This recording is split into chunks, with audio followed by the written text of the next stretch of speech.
यहाँ लद्दाख में हम आपको चीन की साजिशों की कहानी सुना रहे हैं, उन्हीं वादियों से गुजरते हुए जहां पर भारतीय सेना अपनी तैनाती में कोई कोर कसर नहीं छोड़ना चाहती। लेकिन सिर्फ लद्दाख ही समस्या की जगह नहीं है। चीन की निगाहें तो हर एक इलाके पर लगी रहती हैं। उत्तराखंड के कुछ इलाकों पर उसकी नजर है, अरुणाचल पर है, सिक्किम पर है।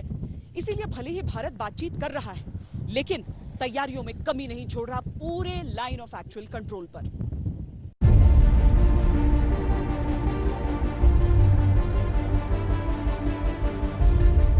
भारत से चीन की सीमा 3,488 किलोमीटर लंबी।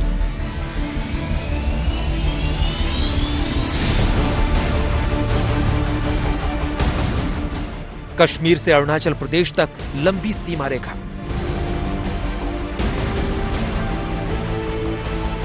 सीमा निर्धारण ना होने से एलएसी टर्म का इस्तेमाल।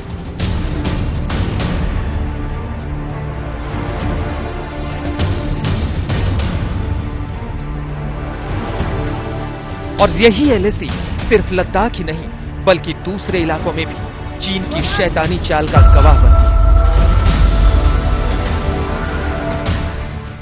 सिक्किम के पास एलएसी पर यह तस्वीरें कुछ दिनों पहले की है, जब चीनी सैनिक नियंत्रण रेखा का अतिक्रमण करने लगे।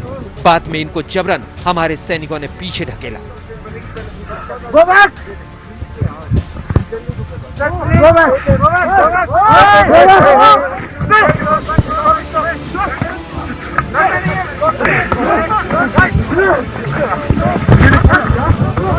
जब चीन ने पूर्वी लद्दाख में एलएसी का अतिक्रमण करने की कोशिश की, तो भारत ने हर जगह एलएसी पर अपने जवानों की तैनाती और मुस्तैदी तेज कर दी।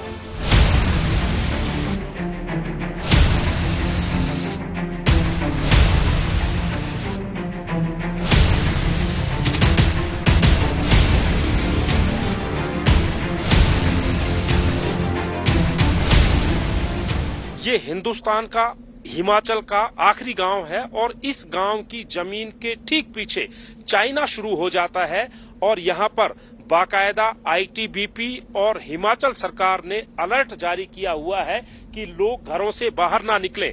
यहां पर आप देख सकते हैं पूरे गांव की तस्वीर हम आपको दिखा रहे हैं। सन्नाटा एकदम पसरा हुआ है।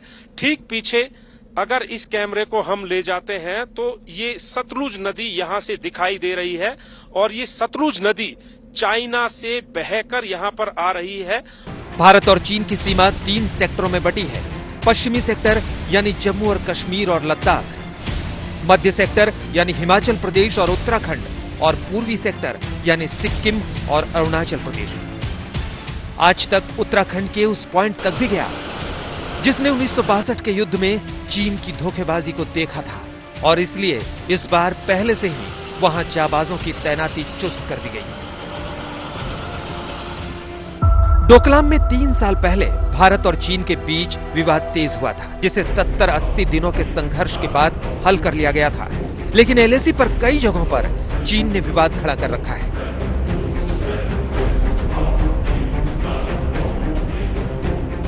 अरुणाचल प्रदेश के तवांग इलाके पर चीन की निगाहें हमेशा लगी रहती हैं। 1962 में चीन ने जबरन कब्जा किया, लेकिन बाद में उसको पीछे हटना पड़ा। वैसे सिक्किम के पास नाथुला दर्रा को लेकर भी चीन विवाद खड़ा करता रहा है। भारत ने चीन से दोस्ती की तमाम कोशिशों को देख लिया, उसका कोई असर नहीं हुआ। अब भारत चीन पर यकीन नहीं बल्कि घात पर प्रतिघात वाली नीति से चलता है। आज तक ब्यूरो।